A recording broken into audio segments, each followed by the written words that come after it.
Boba Fett, once regarded as one of the most fearsome and capable bounty hunters in the galaxy. Boba Fett seamlessly met his demise in the Sarlacc pit. A survivor to the core, Fett lived to fight another day. Hello, welcome to Centurions Corner, and today we are reviewing from Star Wars The Black Series and the book of Boba Fett. Well, technically it's kind of like the end version of Boba Fett, or Morak Boba Fett for that certain, but they do call it the throne room one here.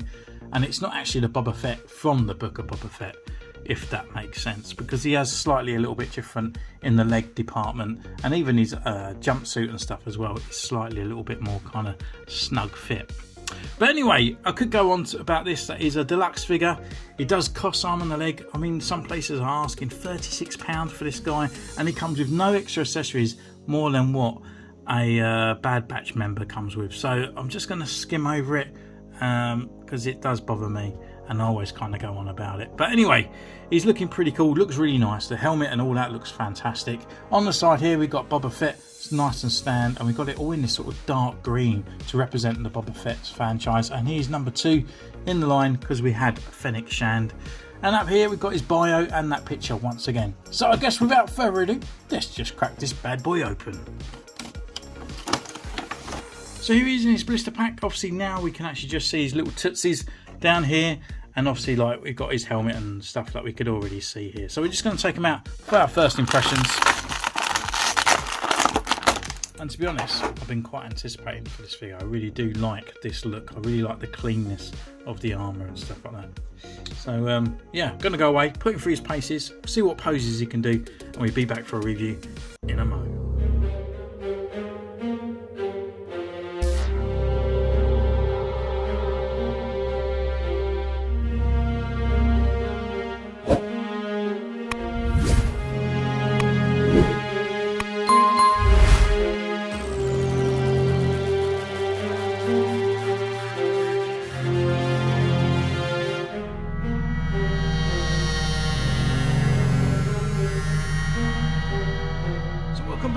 Away, we've taken his photos, and what can I say about this character from the outset? Well, this figure, should I say, if it was for $23.99, the standard price of a Black Series figure, I wouldn't have much problem with it.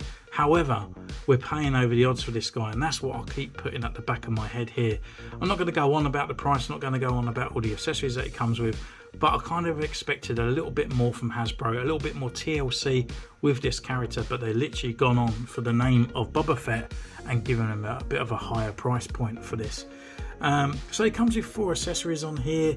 I kind of would expect everything to click and build look good with extra paint applications for those price, but we don't, and I'll go through those things as we go through the review here. So starting off, we have he's got his main blaster, I guess, what is it, E3? It is slightly different from his Return of the Jedi look on here. It's got more of a muzzle on the end. It's done in a gunmetal grey. It just looks a little bit kind of a bit glossy, a little bit toyified. So there's no paint applications on there, no weathering whatsoever. Considering the actual Return of the Jedi Boba Fett, we actually got all that kind of rustic look and all that over the top of it, and the actual detailing and the depth of the actual mould is really nice compared to this one.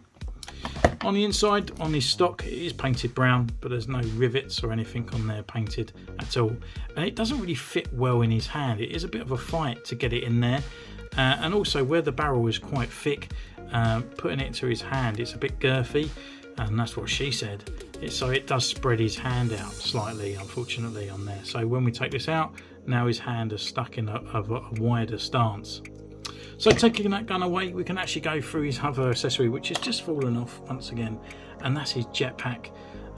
It just doesn't fit very well into the socket, so we've got 4 sockets here into his kind of sort of brackets here, and then we've got the main peg system on here. It just doesn't fit in because of this sort of is made of a vinyl, soft material. It just kind of wants to push it away and push it out. So as soon as you start moving it around, you might flick it with your thumb by mistake and it falls out. So it will need probably a little bit glue at a later date. But looking at the details, again, there's not really many paint chips and stuff, and I haven't really referred over to any other pictures, so I don't know how scuffed up this looks compared to on there, not until I do an upgrading for this figure. But we've got all the yellow, we've got the other marks and the red around on here, and these parts are painted silver, and we have got the rocket as well on the top, which is also removable, so we can shoot off from there. Just taking that off, and we can have a look at the back here, and then sliding around to the side, we have got his sidearm, which is exactly the same pistol that we got with the other Boba Fett from Typhon, with a gunmetal and a brown stock grip on here. So the detail is pretty cool on that. His last accessory is actually his helmet, and the helmet just doesn't really want to fit onto him very well. We have to really push it down deep, because look how low his chin is. You can just about barely see through that. So you have to really kind of get it off and pull it at an angle and put it down, and then you get that kind of look on there. So you have to really get it into place. This part here is movable to bring it down. He's on his rangefinder. It's nice scuffs. The colour's quite alright, to be honest with you. And then we've got that kind of turquoise on the back with the extra red as well. Inside the helmet, I'm not too sure if my lights will pick up, but you can just see there's an extra green mould in there. It's like a bit of a skull cap, and that's what hinders it going onto his head, unfortunately. I have actually got the Boba Fett from Typhon on this side, and this one actually hasn't got that kind of part inside. Well, it has, but it's a bit smaller, and it just fits straight on his head. There's no fight. You don't have to push it down and wedge it into place. It just goes right down to the bottom, which is pretty cool. But this one, you really kind of have to really push it down. You can feel it clicking and crunching as you put it down over that head. So with that, we can actually go through his articulation. What I do, I leave the helmet on as well, because we're going to mainly leave it on for this guy. So up, not that far, down, not that far. You can turn left and right, obviously. He's got a bit of swagger in there, and he's got lower neck movement down in the bottom underneath his shawl. Arm-wise, can rotate all around.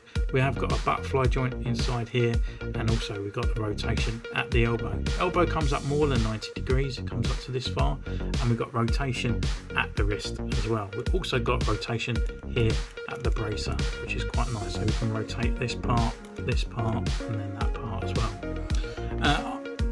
On this side, it's a little bit more hindered with the elbow, and this is where it really comes into play with trying to get that gun in a nice pose.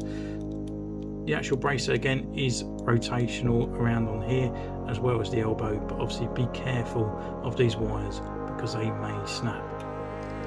Going down to his diaphragm, so you can turn left and right. You can look down this far, look back a little bit further, and then leg wise we can come out this far, which is pretty cool. Forward, back, upper thigh rotation, and then we also got our upper thigh rotation, sorry, we've got knee rotation here as well. As you can see underneath, we have got boot cut rotation, and then we've got the knee that comes down here, showing off his kneecaps, which are very low down compared to where his knee should be. And then we've got the rocker and the pivot at the ankle. So with that, we can actually go through with the guy and see what he completely looks like. So we've gone through the detail in there in the helmet with that nice gloss visor here on the side, but we can take that off and go through Tamara Morrison's head. And yeah, it's pretty cool. You know, he should be still quite sort of scuffed up and burnt, but he's not. We just got that kind of sort of like silver bruising there on the side, which is very similar to this one on here, and it's not more apparent as that one, but it's still there. I wish it was kind of a bit more scar looking, maybe a little bit raised or something in certain places as well. So they pretty much share the same legs down on this part as well. They've got the same kind of this part, the legs, the holster. Shall I get my words out in a minute? We've got the kind of skirt part as well. The only part that is different on this figure, even the boots are the same, is that the knee area on this one is slightly different to accommodate for the kneecap on here, and then obviously the rest at the top is the armour. So yeah, looking pretty cool. Going up through the armour part, we've got the red LEDs on here, we've got the dent marks, it's a nice green as well, and I do like these flight jacket sort of parts up here. We've got these bits are actually on his sleeve compared to the old type Return of the Jedi, which are actually based on the actual sort of armoured part on here. So then going through on down to his belt, got the gold, the nice sort of leathered parts on here. The gauntlet is slightly different as well. The actual rocket looks like it's more kind of stuck on the top, or the flamethrower, whatever part of it is, and the detailing on the gloves. And if you actually did pick up the Return of the Jedi deluxe figure, we can actually put the flame effect. It does fit on there as well. So I wish it did actually come with this. It would be a little bit more value for money, bearing as it does fit onto his gauntlets here. But looking at the gauntlets, they are very bare. There is no lights, no sort of scratches or anything on there. And on this side as well, exactly the same, apart from that little dot on here. We have got his Bantha skull part on his shoulder up here, and then going down to his legs, literally just all black. We've already looked at his kneecaps with no silver or anything painted on those either. So yeah, it is a really good figure. It is a nice looking figure. However, I just don't think it's really kind of worth the price tag that they have put on this guy, unfortunately. However, I do think it is a kind of one that we need on the shelf. So it's kind of a bit of win 22. If you can afford it, I would go for it. So we've got the deluxe Boba Fett here now, and our shelves are getting quite big now. I have got the Typhon one here that's still waiting for his review straight after this one, and then obviously we have got the Monk Boba Fett, which can come in on the side. His legs are a little bit adjacent, and then we've also got the Emperor Strikes Back Boba Fett. He can come up the back here slightly, and I'm knocking them all down like that. But that's kind of it. I'll never go off and buy all the sort of other Boba Fetts or the holiday specials and stuff like that. Maybe I should sort of maybe even do a custom on the holiday special to make it look a bit nicer, to be honest. But yeah, here he is. What do you think of this guy? Do you think he's totally worth the price, or do you think it is a bit of a rip-off that they're kind of bringing this guy out at least 3 times?